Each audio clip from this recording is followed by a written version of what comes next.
Okay. Okay, we're live again, and I do apologize, Palm Bay. This is the first time this ever happened to me.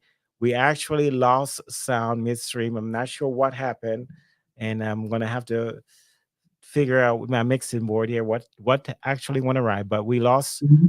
sound, but we're back, and All right. hopefully we can get our audience back. He can hear me, I can hear him, and we're good to go. So anybody that's watching this, hopefully, will be able to see the interview at some point. All right, Mr. Kearns, we were talking about the appointment before we lost the live feed. We were talking about the appointment of Mr. Weinberg to the office. So let's go ahead and try to see if we can recap your answer as to what Sure. your thoughts are on that appointment. And Well, please, I don't know. one Yeah, one sure. second, Go one ahead. second.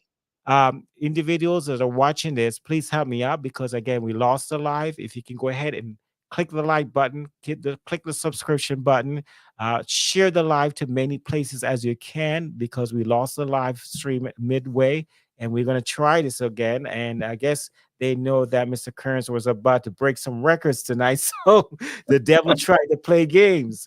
But go ahead, Mr. Kearns, go ahead and tell us your thoughts on the appointment, Mr. Weinberg. Okay, great. Well, I don't know Mr. Weinberg. This is all very quickly. This happened all very fast. We were at the Bakaska meeting, and the mayor was getting a lot of static from people who weren't happy about how he handled the situation when Councilman Peake lost his gig, and so they were very adamant that he should follow the city charter. And he mentioned nothing about going ahead and appointing Mr. Weinberg, and not the least of which, they're changing the comprehensive plan, land use plan at the same time. This is all very sudden, and as I said before, as a former newspaper reporter, when these kind of things are happening very rapidly, things are trying to be shoved through. People are trying to shove stuff through, and I've seen this. Like I covered the city of Sebastian all the way up to, I covered Sebastian, then I covered the county of Indian River, I covered Brevard County, I covered Melbourne, I covered Palm Bay as a news reporter, for 3 papers. And when this stuff happens so fast, I step back and go, who's trying to get stuff rammed through? Because Mr. Weinberg, I don't even know who he is, and all of a sudden it's just amazing how when Councilman Pete lost his gig, there had to be this big long procession thing happen, and then all of a sudden God told the mayor not to do it, and now all of a sudden Mr. Yeah. Weinberg's in, and we're doing the land comp plan, the comp Okay. plan. Based on the vote, Mhm. just so you know, the mayor did Mhm. not approve of this move to appoint him. It was Mr. Felix and Deputy Mayor Felix, and then it was Mhm. Mr. Kenny that may go forward to appoint him. So it I was just two. hope they followed the charter. That's what I'm Yeah. saying. Yeah. Yeah, apparently Mhm. they use the appointment system to get him on the dais. So that's Mhm. where we're at right now. So that meeting is still ongoing.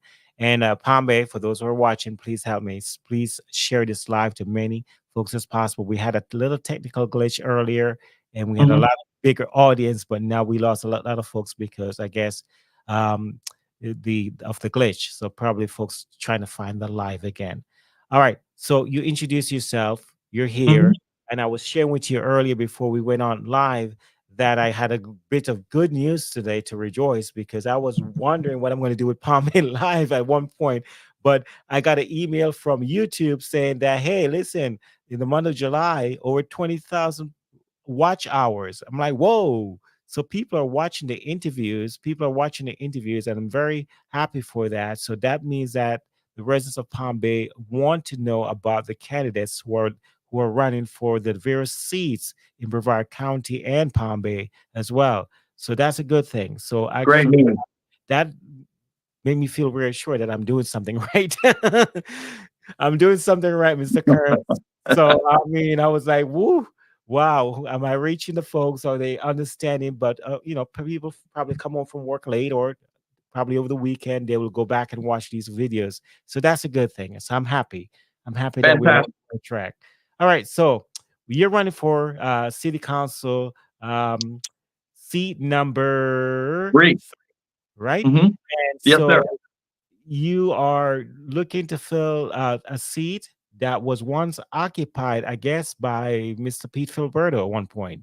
No, no, I'm running for Randy Foster's seat. Randy Foster's seat. Yes, that's Yeah. right. Randy Foster's seat.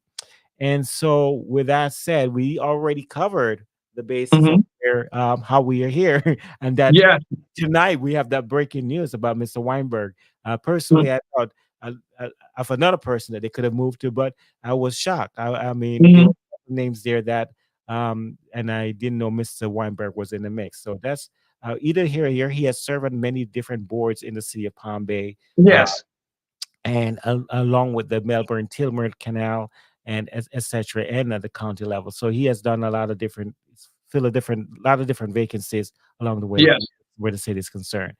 So in your platform, you have mentioned the need for infrastructure, roads, water systems. Can you share some specific plans you have in mind to tackle these issues? Well, first of all, the one of the issues that I want to look at, and I'm not pivoting to anything. It's just right now we are in a property insurance crisis, and I wanted to hit that and make sure we understand that we are in a property insurance crisis, and we need to give the people a little breathing room as far as that goes. Um, I think we need to lobby harder from the city council to have this, so that people are like up to here with the property insurance. That is a major issue for, if you can't pay your property insurance, your SIRS heck can't pay to have connections made for new city, sewer and water, which are now being mandated by the state. So I think we really need to look at that property insurance crisis. Having said that, I think if we have in the compound area, if we have a multi-use area, a mixed use area for light industrial, for something very beneficial to the citizens, this would bring in the kind of revenue that would help us. In the long term, we're looking at $60 million of upgrades to our roads that we don't have. We have to look at money that was already allocated for the state that for some reason did not get allocated through this governor down to us. So we need to, again, lobby harder for that money. Because from what I understand, Mr. Anderson was telling us the other night that there's, $4 billion available, and we are only getting $4 million available because the governor is not allowing that money to pass through to the cities. And $4 million is not going to do anything for us. We need those roads, because with roads, you have increased property values. Increased property values means more revenue for schools and the other things. So those two areas are ones that we need to look at. And in the long haul, how can we get the state to buy into what we need, Palm Bay needs? And there are various and sundry different methods that you can do, that you can look at to use your own land, your own territory. And we have city-owned land in the compound. We could look at selling back usage to FP&L if we had solar power out there. I know some people on the right side of things think the solar power is evil and will cause cancer and so on, which is, I don't understand that kind of thinking. If you can sell power back to FPL and then use that money for other things, then definitely.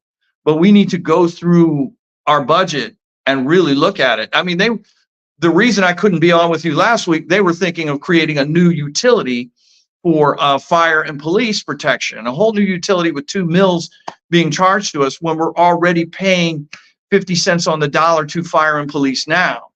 The other idea I had was we need to look at all these annexations that took place over the last few years.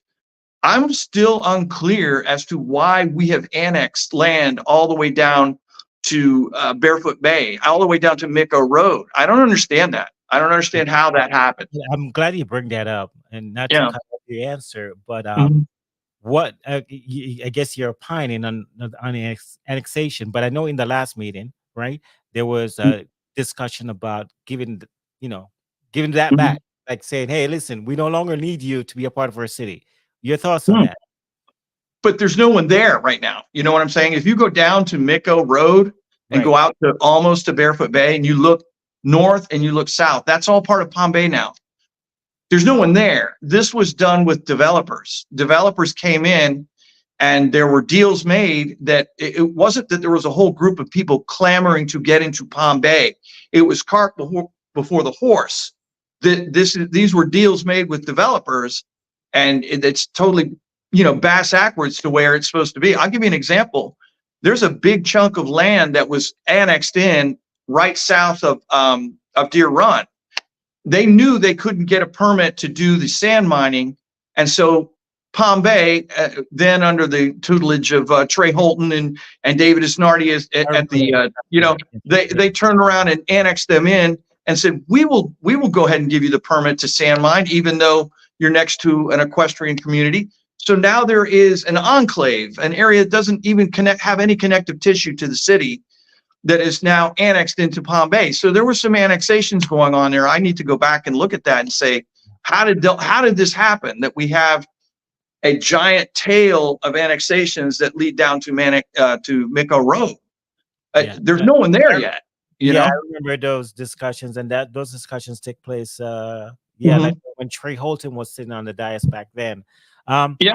Sir, I expressed to the who did I interview on Tuesday? Now I'm forgetting many people. Tuesday night when we had the interview process, I did mention my thoughts on the annexation, and is something that we have to think about. If you remember what happened in West Melbourne, right? Yes. West Melbourne, we had that Hammocks Landing situation took place, right? That was supposed to be Palm Bay, and they did come to us, and we said no at that time.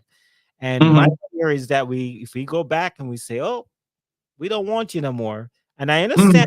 I understand the situation, because we're worried about getting rescue and everything down to that area at the appropriate time increments that is needed to cover those areas. I get that. But my fear is that area becomes so developed, and that the tax base is so well, in tune, and we missed out. That's my fear. So what are your thoughts on that? I mean, is there a way to balance that, to try to reel them in at the same time, to feel the need of having rescue? Right. Well, I don't think the answer is to then create a utility based on response times that are, to me, fictitious. When there's no one crying for help because there's no one there, it's a vacant land right now. I think it's a little disingenuous to have these guys talk about response times 18 minutes. Yes, we need to really do an honest study. If we can't de-annex because legally it would just be too much trouble, we need to prioritize the areas where people actually live now. I mean, we're here and we're seeing troubles with our roads and sewers and so on. We're planning on future revenue from properties that aren't here yet, and we have plenty of space in the contiguous area of Palm Bay without creating new colonies just yet. And that's kind of where I'm coming from. We need an honest review of those response times before we create an entirely new utility based on those numbers. And I think if we really took an honest look at things, rather than kind of a sales pitch, I think we could come up with the right answers. Okay. So how do you address infrastructure? How do you address the right? I mean, we are at 141,000, I believe, at this point in time. So how do you address the pace of the growth? I mean, apparently, based on your answers, based on the discussion, it seems like we did not plan well. Exactly. The roads came in, right? And when the roads came in, the contractors go, "Woo, wow, new roads, let's go build."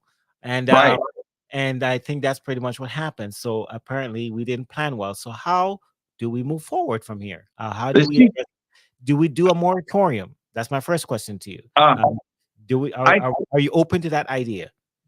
And then you're getting into telling people, no more. You can't move in. I really think we need to use impact fees as somewhat of a break on it. I know that we are some of the highest impact fees around the area, but maybe for a while we have to use impact fees to kind of put the brakes on. At the same time, we have to do something for the relief of our current base of residents before we go branching into areas which aren't even, there's no one there yet. And I'll give you an example of what's happening is, I was at a council meeting the other night, and there are these zombie builds because the insurance crisis is just so out of control that people are falling out of their deals because they can't get insurance, or the insurance rates are prohibitive. But I do think we need to look for that grant money that we can get. And with only 3 council members, and now we've got a 4th, thank God. I don't think that we're having the proper lobbying for the grant money to do these things that we need to do. Obviously, if we've got millions of dollars that are sitting in Tallahassee and we can't get that money to redo our roads, obviously there's a problem. So we need to hunt for those grants. We need to have a grant writer really go through it. And I know that Mr. Felix and the mayor are going to say, well, we're doing that now. But I mean, he cut us down to 3 out of 5 council members. I mean, how effective is that, or has that been? And I just got to wonder what's the rush to prioritizing changing the land development plan when you just got a brand new council member who's going to sit there for 90 days. I'm like all of you. I'm sitting here going, what's going on? And I don't like that feeling, which is one of the reasons I'm running. I never like the feeling of what's happening. Right. I don't understand. I didn't even know they were going to do this tonight. You would think there'd be some proper notification, Yeah, I have somebody monitoring that meeting right now as we speak. Yeah.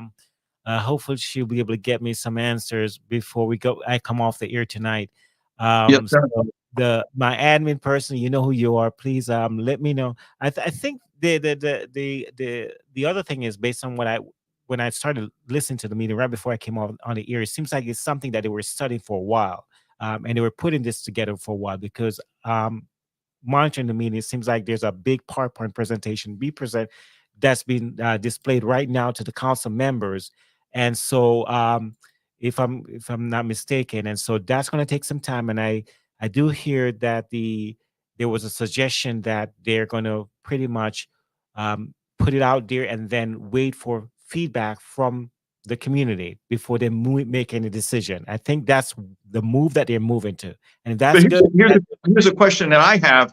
Yeah. So this guy got on council tonight and is being handed this information. Was he prepped ahead of time? If so, was the selection already in the bag before? I mean, I'm just curious as to how all this came about, because it seems rather rushed. Yeah. Well, those are all good questions, and not for me. Yeah. For the members on the dais. All right, sir. Let's keep going. So Palm Bay Live did an investigation on the road bond program, and I don't know if you know much about it, but back in 2018, I was one of those cheerleader that was in. Don't crucify me, but I was for the roads. I pretty much was a chairperson of the road bond initiative. And I tried to get this thing over the line, and it did get passed.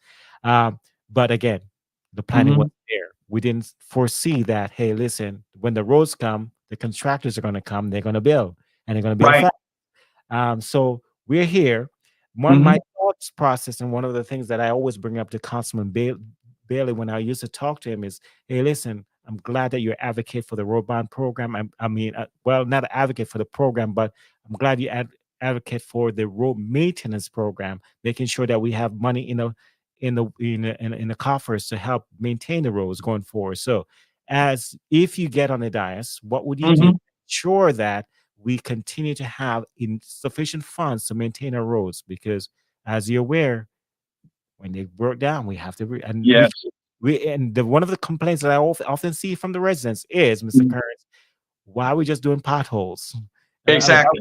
Why we're just filling the potholes, and why we're not doing something more major to make sure we have a smooth surface.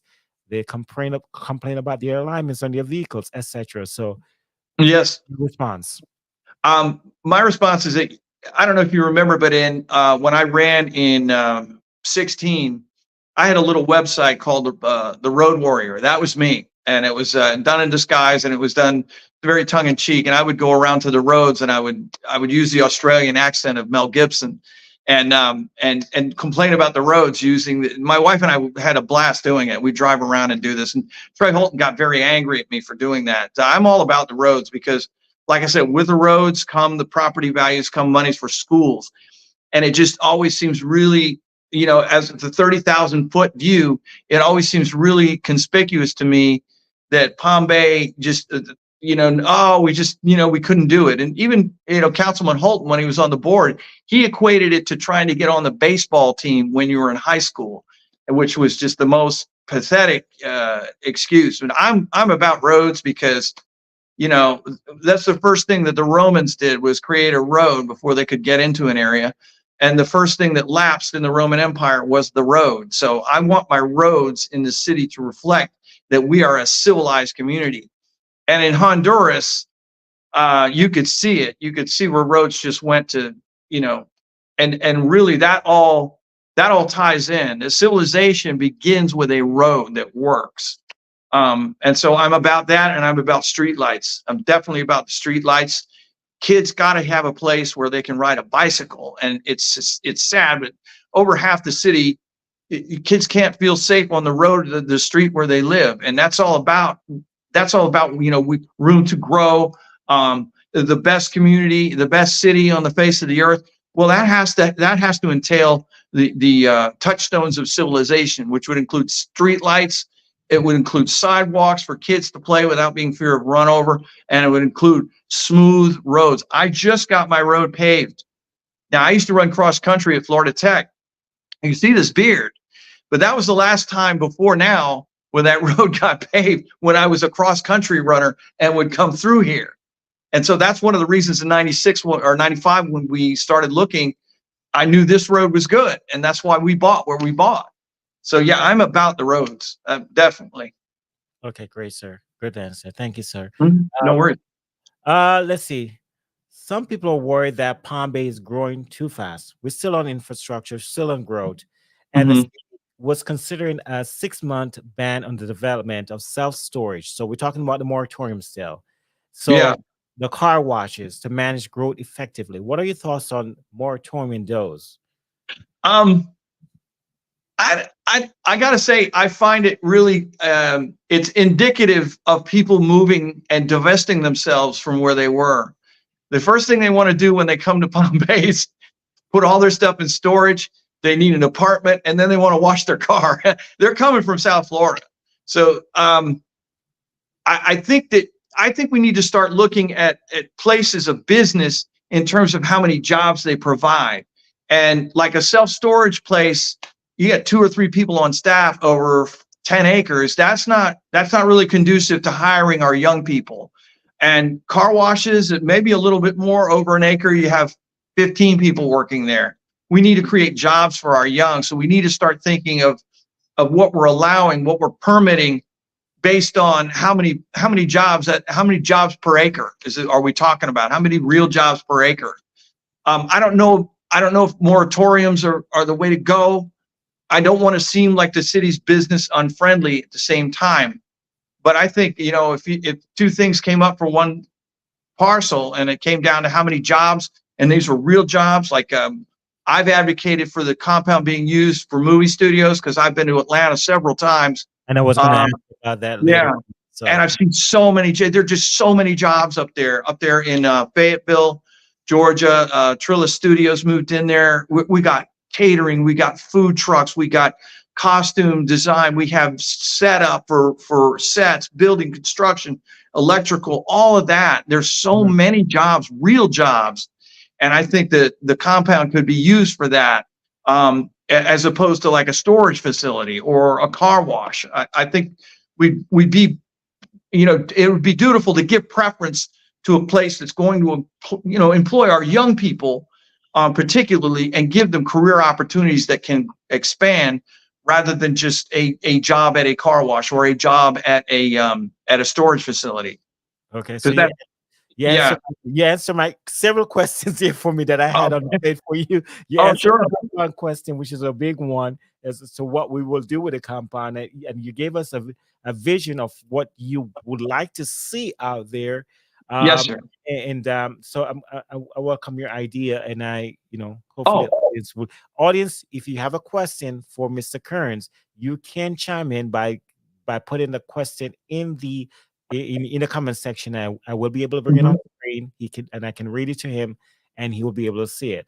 I also have a telephone number, but let's not go down that road right now because I have to reconfigure my mixing board before I go back live at 8 o'clock to make sure that it is operational. So you can put your question in the comment section, and yeah, and we'll be able to post it live while we're here online. So Yes, you sir. answer questions on the car washes, you answered questions on self-storage facilities, but may I interject? Also see questions about the dollar stores. We have a lot of them, Mr. Kearns. Yes, Every yes, corner we you do. turn, you see a Dollar General, you see a dollar store. We have a lot of them. And Yes, you sir. talked about jobs. You talked about jobs in your response. And majority of these dollar stores, when I go into them, what I see is a self-checkout lane. Pretty much there's only one person in this. There's not a lot of Mm. jobs being created with these things. I don't know if Yeah. you have noticed that. So I don't know what we can do to make sure that when these big box Mhm. stores are coming in, to ensure that they are definitely gonna create real jobs, not Yes, sir. jobs, not jobs where it's gonna be a self-checkout lane and you have Mhm. to deal with that. But I mean, the kids coming out of high school, they want a little part-time job, Yes. something to run to in the evenings when they can. So Yes. how do we ensure that happens, sir? Well, What I do you give you, I will give you the example in Atlanta and in Fayetteville, next to the movie studios, there is what they call a live, work, play, which is a community that's got everything all at once. They've got an apartment complex, they've got a skating rink, they have another big one up there is the Velocity Air, the recreation area. It's all in one area, and they're called live, work, plays because as a walking mall, restaurants, and it can be all in one in the same area. And I think that's kind of what people are talking about when they're talking about a downtown. But in Fayetteville, Georgia, particularly next to Trilla Studios, they have created a massive live, work, play with so many jobs that are associated with maintaining that little small city, if you will. And when people talk about a downtown for Palm Bay, that would be a perfect solution to the compound. To have movie studios, to have maybe an area for solar. It's 3,000 acres. You could also have motocross. I know a lot of people are interested in motocross. So you could have all of that in that area, and if you zoned it properly and you facilitated the property exchanges. I know it's not eminent domain, but people can make deals. Fayetteville, Georgia, where they did Trilla Studios, started with a school building and an empty chunk of land. There are probably, I would say, there are 50 sound stages there now. And then adjacent to that, they're building more sound stages. And then, of course, the live, work, play, which is on top of it. Now, I know we don't have the population that Atlanta does, but I know the studios are going to be looking for a different venue because it's getting crowded in Atlanta. It's getting very crowded in Atlanta. So we could offer that opportunity and try to facilitate the land exchanges, and also use land that is owned by the city and make that happen. Make a live, work, play happen. Yeah, we need those kind of, and I think that was the Mhm. vision. If I remember during Capote's tenure, and when what's the other guy's name? It's on the tip of my tongue. He's When at um William Capote and Harry Santiago and Jeff Bailey. Santiago. Yes, Santiago. When Harry Mhm. Santiago was on the dais at that time, I think that Mhm. was the idea for down by By the river. yeah, by the river Yes. area, Mhm. because they wanted to try to attract more folks to that are working at Harris. And Mhm. so they pretty much gave the go ahead for that big apartment complex. So um moving right along because of time, Yes, sir. or downtown Palm Bay. Mhm. I definitely want to see a downtown Palm Bay before I die. Yeah, Because I don't plan to move away from Palm Bay anytime soon. I love this area. I I moved do there too. nine. Yeah, I became invested in this area. That's why I do this platform, because I became very invested in it, and I want to see. I mean, and my son is here. My wife is here. I have a business here, and I'm not planning to go anywhere. So if you good for guys you. want to run me out, I'm Yeah, not going anywhere. yeah, that would So, but definitely be. I want to see downtown Palm Bay, and I want you to hear your vision. What are your thoughts on the downtown Palm Bay? Go. Well, like, like I would say it could be near the river. I think that's certainly a good idea. It could be out with the compound. You could create a whole, it's a blank slate in the compound. Right now, down by the river, we have, of course, the apartments that are adjacent to Conlin Boulevard.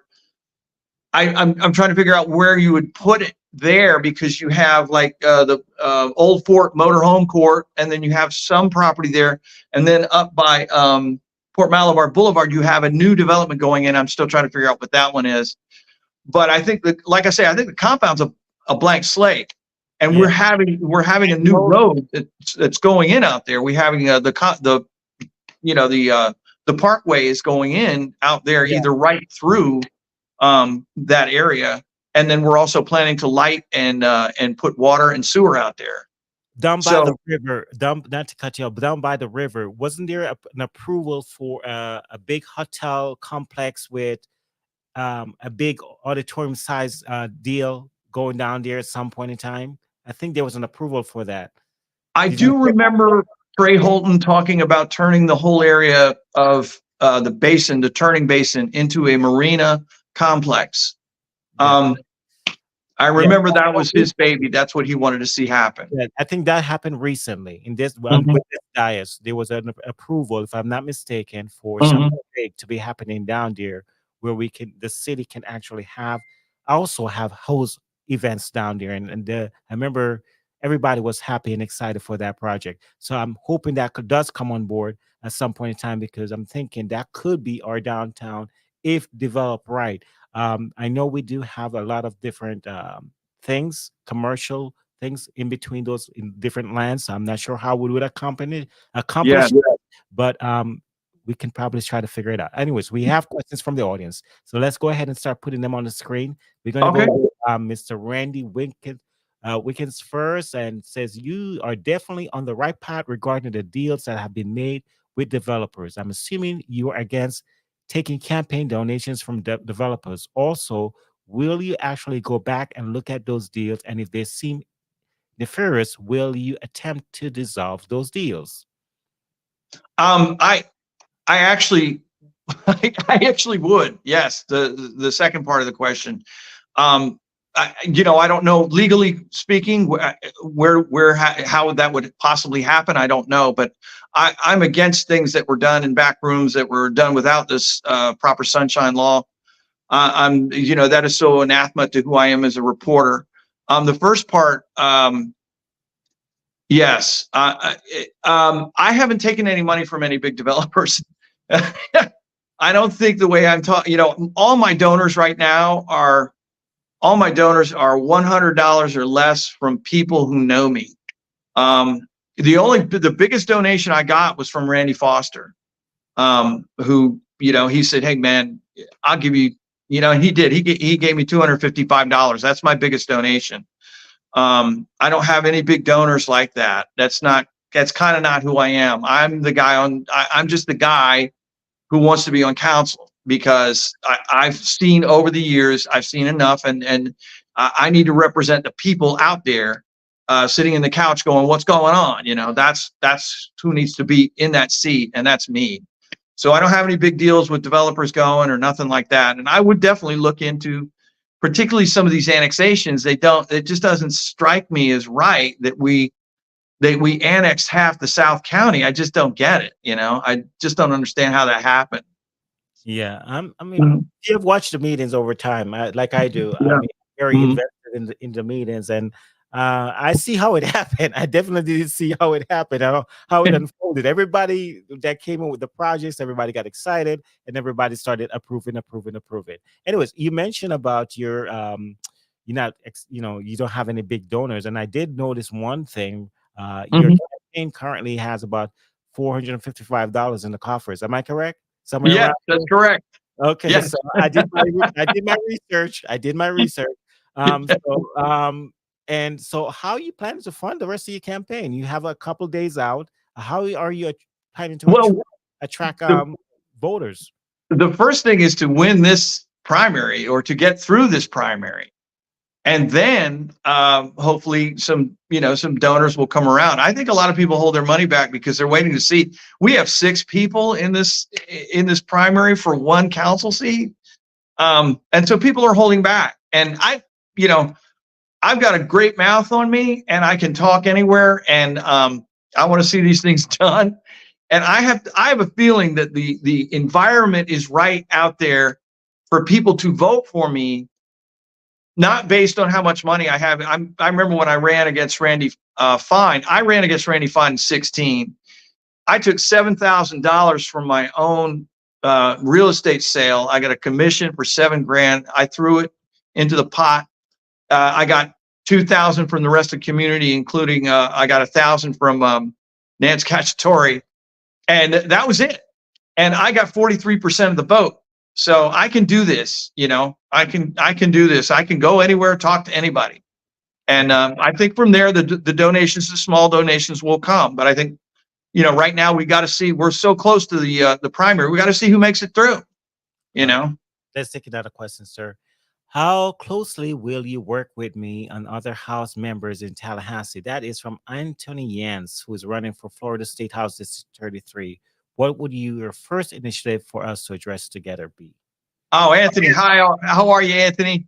Yes, Anthony knows that Anthony and I were on a news story together about Fox 35. Or yes, came out and interviewed us about the ideas for the compound. And definitely, we need to get this idea that tax breaks for film and television, which produced 92,000 jobs in Georgia and $2 billion in revenue, the idea that it's going to make people woke or whatever it is that is in the governor's mind, we need to get that handled because Governor Kemp in Georgia has no problem accepting $2 billion in revenue a year and employing 92,000 of his citizens. So Anthony and I have talked about, we need to get that, whatever that is. It's kind of like they rendered it illegal to accept for cities and municipalities to give tax breaks to film and television. That needs to stop. The other thing we need to look at is the gerrymandering of our system. For regular people to have a shot, we have, I don't know how many million, we have mostly millionaires right now in the Florida legislature. Mm-hmm. And they're all working for jobs that pay less than $30,000 a year. So figure that one out. So I would say doing something about the gerrymandering that goes on, the districting. We've been really shut out of Tallahassee through these redistrictings that happen, and they'll cut right through a house to try to put one district over here with 3 Democrats and split up the other 3 people in the House into more districts for Republicans. They'll just go right through it. So I think we need to look at the districting process, and I'm all about that. And I will be up to Tallahassee to talk to anybody at any time about these property insurance rates, because the property insurance is killing us. So we need to go, me and Anthony or whoever need to go knock on doors and say, are you doing anything about the property insurance? Because it's really hurting us. Okay. And I know Mr. Dale Davis, I thank you for watching the program as always. I know you have another question. And you say I'm talking too much. I know I'm a talker. I'm sorry for that. But he had a question about overdevelopment and overtax. So David, what would you do with CDBG money? Well, yeah, good question. That CBDG money is precisely for redevelopment of areas like the city of Sebastian made the riverfront even more beautiful and accessible for tourism. They did a great job in the city of Sebastian with CBDG money, walkways, street lights, themes for the city. We need to take some of that money and highlight some of our pioneers, like they did with Paul Krogel and his statue and the Krogel family down there. Highlight the history of this town. would be a good thing that we could look at. Like the Melbourne Tillman came through here, and the Tillman, it started out as a lumber mill. We just need to do things to make people interested in Palm Bay as a destination, but definitely for streetlights. I mean, I'm all streetlights.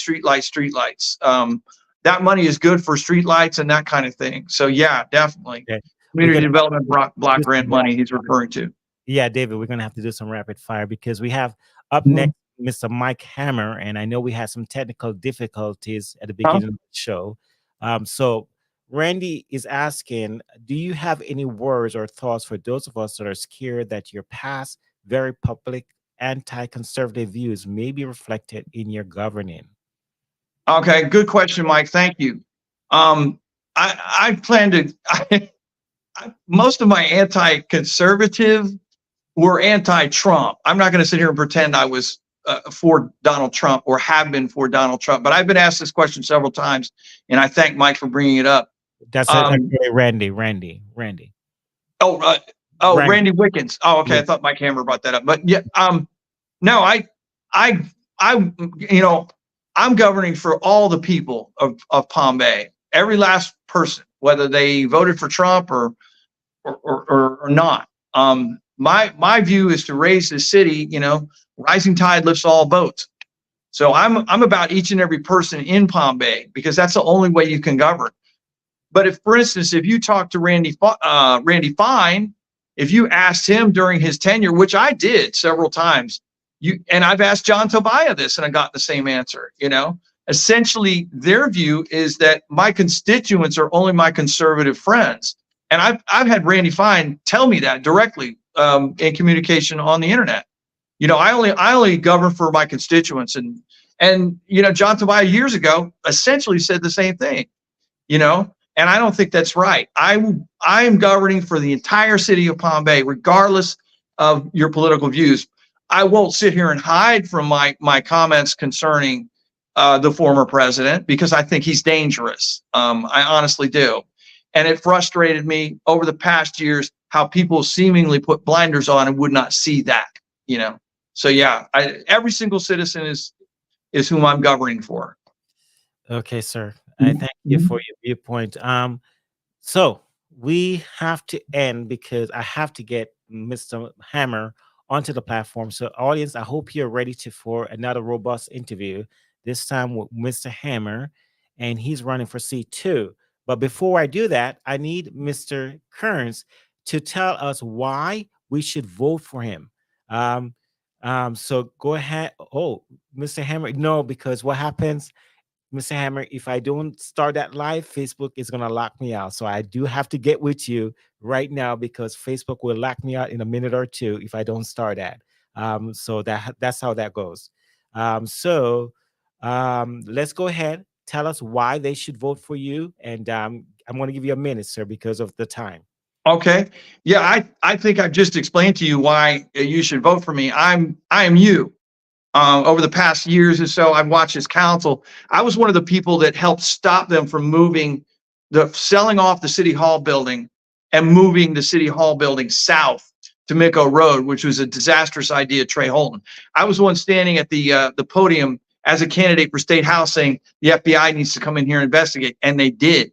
And when they did, they found some stuff was wrong. We all knew something was up, but I had the guts to stand up and say that. I'm the one that produced Road Warriors.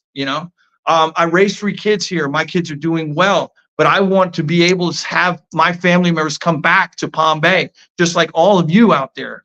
You all want a place that's going to exist in 10 years and not be dissolved by appointment of the government. The governor could say your city doesn't function. That is one of my chief concerns, is that they will try to dissolve the city and then gerrymander the remainder of the population. I don't want to see that happen. I don't want to see fracking out there in the compound. That's one thing that bothers me. I was one of the main people who helped ban fracking in Brevard County. I want our environment to exist and in perpetuity and protect Florida. So I think those are the reasons that you want to vote for me for the city council. Okay, thank you, Mr. Kearns. Thank you. I apologize for the technical difficulties that happened at No worries. the show, and it seemed rushed, but we got through, and actually you answered many of the questions without even me posing them along the way. So that was good. And Glad to do it. It's so been a joy. folks, join me in about a minute. We're going to get started with Mr. Mike Hammer. Please join me on Facebook and on YouTube if you so choose. Have a great night, Mr. Thank you so much. Alrighty.